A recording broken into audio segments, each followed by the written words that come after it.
Grabe, sobrang ganda nito mga kapiksi close up natin. Nababasa nyo ba?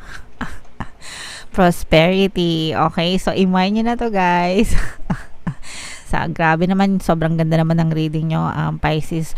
Prosperity, no? Yung nag-aantay sa inyo mga kapiksi. Ito yung for November to December na messages from the universe. And syempre, no, pagka talagang December season, November, December, di ba marami kasing bonus talaga yung mga tao sa trabaho nila. May mga 13th month, sometimes may 14th month, 15th month. Yung iba may mga salary incentives, performance.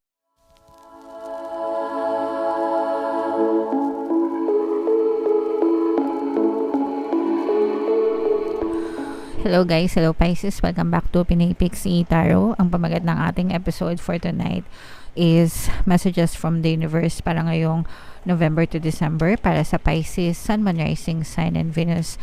General reading lang mga kapiksi, pwede mag-resonate, pwede hindi.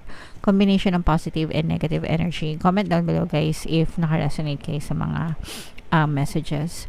So, yung unang message natin for you guys, illusion, embrace the truth, mga kapiksi. Ibig sabihin nito guys, explain ko sa inyo, your 3D, your physical reality is an illusion. It's a reflection, a direct reflection of your thoughts, okay? So, lahat ng nakikita mo sa iyong physical reality, sa iyong 3D, yan yung overall na pinaniniwalaan mo sa iyong subconscious mind simula nung pinanganak ka, simula nung pagkabata mo, hanggang tumanda ka, kung ano yung belief system na natanim sa iyong subconscious mind. That's what's being reflected in your reality. So, ibig sabihin, kung pinaniniwalaan mo na malas ka, yun yung nakikita mo sa 3D mo. Pero kung pinaniniwalaan mo na swerte ka, yun din yung napapansin mo sa 3D mo, mga kapiksi. Okay? So, you have to embrace the truth, mga kapiksi. Ibig sabihin, kailangan mong tanggapin na ikaw yung nag-create yan because of your belief system. Pero not necessarily, tawag dito, not necessarily just from your own beliefs, pero may mga beliefs din kasi na nasalin-salin sa atin simula nung pagkabata tayo, 'di ba? So for example, sinabi ng nanay, tatay mo na mahirap lang tayo. Okay? So tayong mga anak, automatic, sabi ni nanay, ni tatay, mahirap lang kami. Okay? So naniwala tayo na mahirap tayo, therefore, yun din yung napupush out sa 3D natin. And the good thing about this guys is 3D, physical reality, it's changeable and malleable. Ibig sabihin, pwede siya magbago. Why? Because your belief system can change, no? Yung paniniwala mo, pwedeng magbago. So, kung paniniwalaan mo na dati, malas ka, and yung nakikita mo ngayon, pwede mong paniwalaan na swerte ka. Okay? And pwede kang maging maswerte as long as tinanggap mo yung paniniwala na swerte ka. Alright? So, that's how life is being reflected back to you, mga kapiksi. So, nothing is set in stone yet. Kumbaga, ibig sabihin, everything is changes, everything is, sabi nga nila, diba, change is the only permanent thing in this world because nagbabago yung belief system natin, mga kapiksi, okay? So, whatever you perceive to be true will always be true in your reality. So, kung gusto mong baguhin yung nakikita mo sa 3D, you just have to change your belief system, mga kapiksi. Comment down below, guys, if naintindihan nyo yan. Pwede kayong magpa-member dun sa ating exclusive membership program, no? Click nyo lang yung join button. Sa mga gusto matutong mag-manifest, guys, tinuturo ko doon yung konsepto ng manifestation and mga techniques. Alright? Live in the moment. Another message for you guys. Cheer up, no? Yeah. So, life is so short, mga kapiksi, no? Yung past, tapos na yon. It's over. Yung future, wala pa. You just have to cherish the moment. Yung present situation mo right now, whether positive yan, whether negative, yun lang yung meron ka right now, mga kapiksi. So, dun ka lang mag-focus sa present mo. And if you want to change your future, kailangan change mo rin yung patterns mo, yung habits mo, yung stories mo sa iyong present situation para yun yung mag-reflect sa'yo in the future, mga kapiksi. Alright? So, enjoy lang, guys, no? Huwag tayong magpaka nega sa buhay natin. Seek clarity, another message for you guys para sa mga kapiksi natin na nagugulumihanan. Yan, kung may mga gumugulo sa isip nyo, gumagambala sa isipan nyo mga kapiksi, magdasal kayo, magsaliksik kayo ng mga sagot, humingi kayo ng tulong sa mga gabay nyo para gabayan kayo sa tamang landas and makita nyo yung liwanag or mga sagot na hinahanap nyo. Kaya nga sabi, diba, seek and you shall find. Okay? Another message for you, Pisces. Opportunity knocks. Wow. So, imay nyo na to, guys. Alam nyo naman, pag positive mo lang, pinapamind ko, pinapaclaim ko sa inyo, guys, para talaga maramdaman nyo yung energy. So, ibig sabihin nito, guys, no, go for it, no, sa mga opportunity na dumadating. Kapag dumadating yung mga opportunities, maganda, this is a significant message na nawawala yung mga blocks nyo, no, balakid, kasi may pumapasok na opportunity. So, make sure lang na bago nyo dakmain o lundagan itong mga opportunities na to, pag-aralan nyo munang mabuti, guys, alright, para iwas scam, iwas manloloko, para hindi kayo mapahamak, no? Iba na kasi yung henerasyon ngayon, iba na yung panahon ngayon, no? Parang ginawa ng negosyo, trabaho yung pang-scam ng tao. So, mag-ingat kayo, guys. Alright? Yung next message for you, Pisces. Competition, mga kapiksi. Summon courage and self-confidence. Yung competition, guys, it's part of our life, no?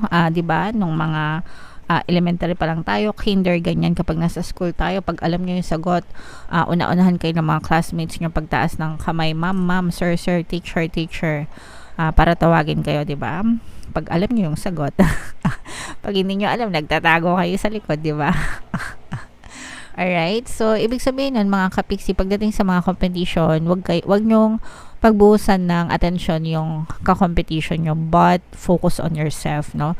Focus on becoming a better version of yourself, magkaroon ka self-confidence, self-respect. Kung sa kahit anong competition man yan, sa trabaho, sa negosyo, or sa school, wherever, mga kapiksi, ang importante is fino-focus mo yung attention mo sa sarili mo to become better, di ba? Kasi kapag finocus mo yung attention mo sa sarili mo, ikaw yung magbe-benefit dyan. Matalo ka man sa competition, at least naging better ka. And in the future, may magandang resulta, bunga, yung pagiging better mo. Okay? So, yeah. And last message, Pisces. Live life to the fullest, mga kapiksi. This is almost the same with this message, guys. Mag-enjoy lang tayo. Cheer up, live life to the fullest. Guys, so life, sabi ko nga, life is so short. Maiksi lang yung buhay, wag nating sayangan sa kakamokmok natin dahil lang sa mga problema natin sa buhay. Mag-enjoy, magsaya, spend your time with your family, with your loved ones, with yourself, mga kapiksi. Do things that you want to do. Kailan nyo pa gagawin, diba? Pag hindi na pwede. Okay? So, yeah. Yan yung mga messages para sa inyo. Pisces, comment down below if feeling nyo naka-resonate kayo. Bunot tayo ng isa pa dito. Habang sinashuffle ko to, guys, panoorin nyo muna tong video natin regarding sa ating paano mag-manifest ng abundance video course. Kapiksi, sawa ka na ba sa mga struggles at hirap sa buhay mo? Masipag ka ba at masikap sa buhay ngunit hindi ka pa rin umaasenso? Ilang beses ka na bang nag-attempt magnegosyo at mag-invest pero palagi ka pa rin nalulugi? Sa pagkakataon na ito ay maaaring may subconscious beliefs ka na nagiging balakid sa iyong pag-unlad at pagyaman. Introducing, paano mag-manifest ng abundance video course. Dito ay matututunan mong ma-overcome ang mga balakid mo para tuluyan ka ng umunlad, umasenso, sumagana, maging matagumpay, successful at maswerte sa iyong kabuhayan, pera, trabaho, negosyo, salapi at kaperahan ng bonggang-bongga. Dali, mag-send na ng email sa pinoypixitaro@gmail.com at simulan na ang iyong pagyaman ngayon. Alright, so gusto mo bang yumaman? Kapiksi, kung gusto mong yumaman, umunlad at umasenso ng bonggang-bongga, mag-avail ka na ng course na yan kasi sobrang ganda talaga, guys. And good news, no, dahil malapit nang magpasko, extended yung ating sale, mga kapiksi, until November 30. Magbibigay ako ng 10% discount sa lahat na mag-avail ng course, guys. So mag-avail na kayo habang may sale tayo. Meron din tayo guys, email coaching, manifest your desires using the law of attraction. If meron kayo mga specific na gusto nyong i-manifest, pwedeng love and relationship mga kapiksi, pwedeng money or career, pwede kayo magpabook ng email coaching session with me. Mag-send lang kayo ng email sa pinipixiitaro@gmail.com. Grabe, sobrang ganda nito mga kapiksi. Close up natin. Nababasa nyo ba? Prosperity. Okay, so imay nyo na to guys. Grabe naman, sobrang ganda naman ng reading nyo, Pisces.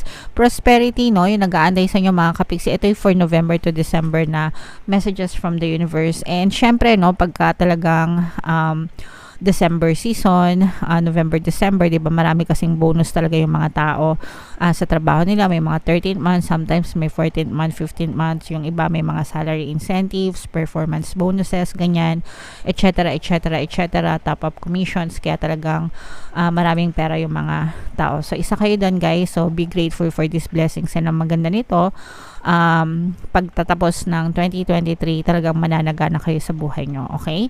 So, imay nyo na to guys, mind blessings, mind prosperity, mind kasaganaan, mind pagpapala. Let go of the past and embrace change. Yan. So, very important yun guys, no, na matuto kayo mag-let go sa mga nakaraan. Kasi tapos na yun, it's over, no? Sabi ko nga dito sa inyo kanina, no? Wala na yung past, tapos na yon, yung future wala pa. Meron lang tayong present situation. So, embrace nyo yung mga pagbabago na gusto nyo para yun yung mangyari sa future nyo mga kapiksi. Opportunities are close at hand. And yun yung sabi natin kanina, di ba? Ano yung dadating sa inyo mga opportunities. So, itong mga opportunities na to guys, ito yung maaari magdala sa inyo ng prosperity, kasaganaan, biyaya, blessings, pagpapala. Okay? So, i-grab nyo na to guys. O kaya naman, pag-aralan nyo na to, mga opportunities na to, explore nyo kasi baka mamaya nandiyan na pala. Yan na pala yung magdala ng swerte at pagpapala sa buhay nyo. Okay? Hop into this new day with joy, abundance, and good fortune await you. Grabe. Close up natin. Ayan, gusto ko kasi i-close up guys para mabasa nyo. Abundance and good fortune await you. So, nag-iintay sa'yo mga kapiksi is abundance, pagpapala, kasaganaan, swerte.